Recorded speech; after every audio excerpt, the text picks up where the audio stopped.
Señores y señoritas, en esta gran circunstancia voy a dejarles constancia de una traición infinita que consumó la maldita canalla del carnaval contra la fuerza leal y el cuerpo de 5 emblemas. Ya se han realizado, como ustedes saben, varios talleres durante el mes de febrero. Esta vez nos corresponde presentar a Pablo Varas Pérez, profesor de Historia, más de 8 años de cárcel por razones políticas. Entonces creo que esta presentación es muy importante para este proyecto que estamos realizando con respecto a los 50 años del golpe de Estado de 1973. Para tocar un tema que es extremadamente delicado, muy doloroso en el sentido literal del término. Tortura ha existido siempre. Desde el tiempo de los imperios romanos ha existido tortura.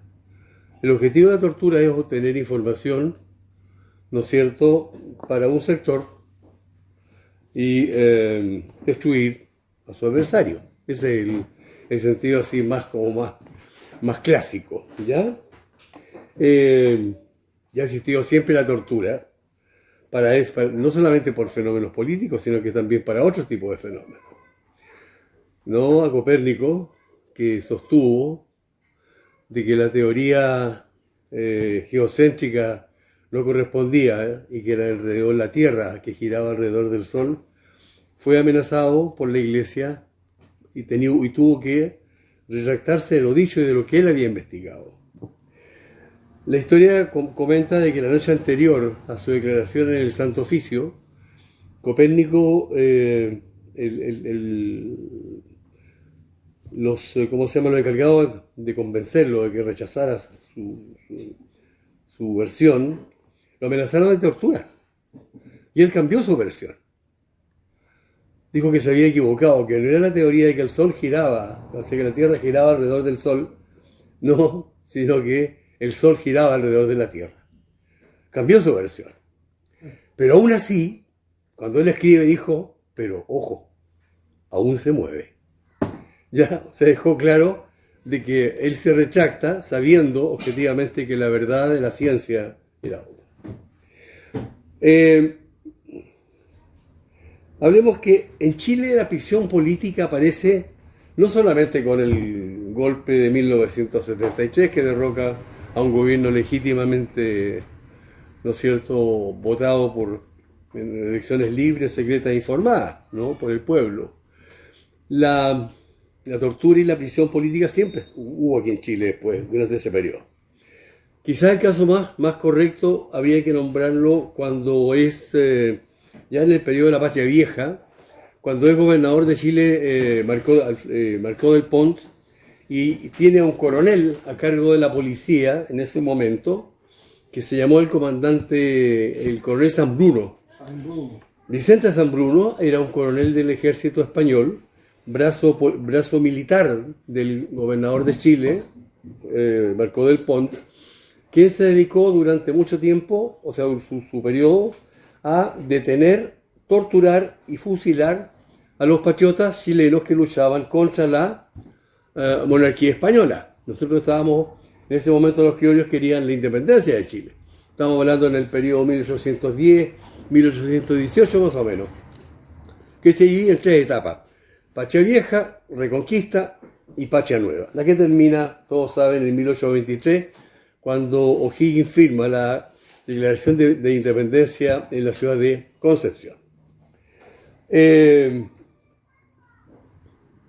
Por lo tanto, la aplicación de los tormentos ya viene en la historia de Chile. Pero en ese momento la tortura consistía solamente en lo que nosotros conocemos como la típica paliza, el apaleado. Golpe y dime quién eres y para dónde vas y quién se robó la gallina. Eso era, ¿no? Después, posteriormente, ya fue más o menos a mitad del siglo XIX, y ya comienzan a ser un poco más efectivas las aplicaciones de tormento, con el conocimiento de la electricidad y qué sé yo. Bien. Pero en la primera etapa, ¿no? Hablemos de los tratos crueles, inhumanos y degradantes, aquí se relegaba. Se relegaba. La relegación era como el castigo más duro, ¿no es cierto?, para los opositores. De hecho, por ejemplo, los 3 primeros que inauguran San Fernández, la isla de Juan Fernández, son los 3 Antonios. Beri Pintado, qué sé yo, ¿no? Que eran contrarios a la monarquía española y lo relegan a Juan Fernández. Entonces la relegación asume el rol de no tortura físicamente tal, sino que un desprecio por el ciudadano, primero, y segundo, la relegación corresponde al castigo por pensar diferente y por oponerse al que está gobernando, que son dos cuestiones muy, muy, muy relevantes, ¿no? Por ejemplo, en el caso de Bolivia, muchos dirigentes y presidentes bolivianos debieron salir al exilio, ¿no? Cuando llegaba un presidente, al presidente derrocado se le mandaba al exilio. En el caso nuestro no, se decide el bombardeo de la moneda y provocar la muerte del presidente. Después explicaremos cuál es el sentido del fuego, porque es muy significativo aquello. Bien, entonces la relegación en su primer momento es la que va a suplir la tortura. Pero esto sucede particularmente porque aparece el elemento de la prisión política. Siempre han habido presos aquí en este país. De hecho, el Código Penal castiga todavía con 5 años y un día el robo de una gallina. Todavía el Código Penal sigue condenando la práctica del abigeato, ¿no es cierto?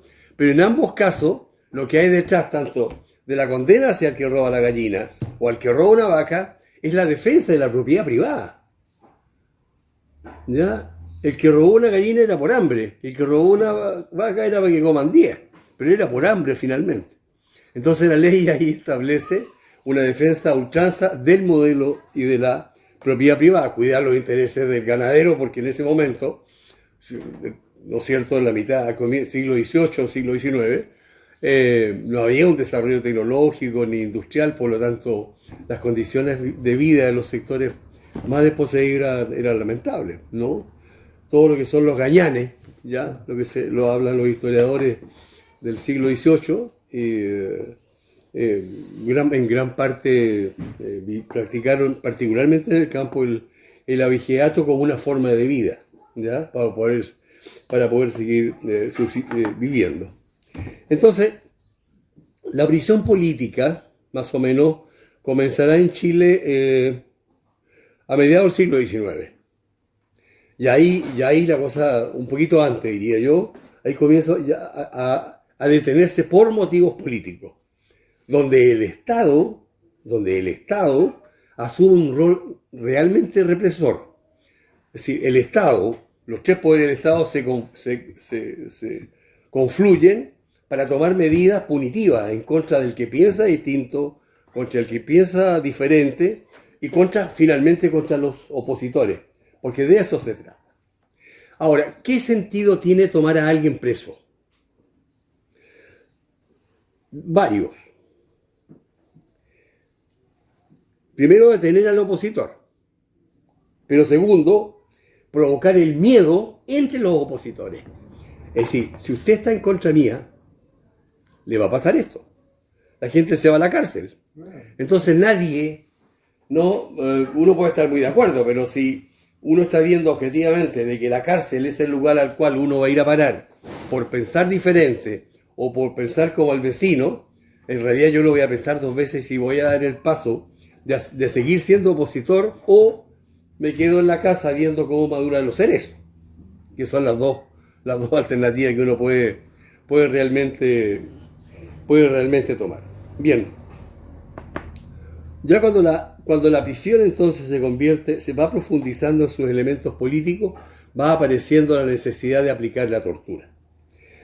Es bueno dejar establecido de que hay un convenio internacional contra la tortura tratos crueles, inhumanos y degradantes.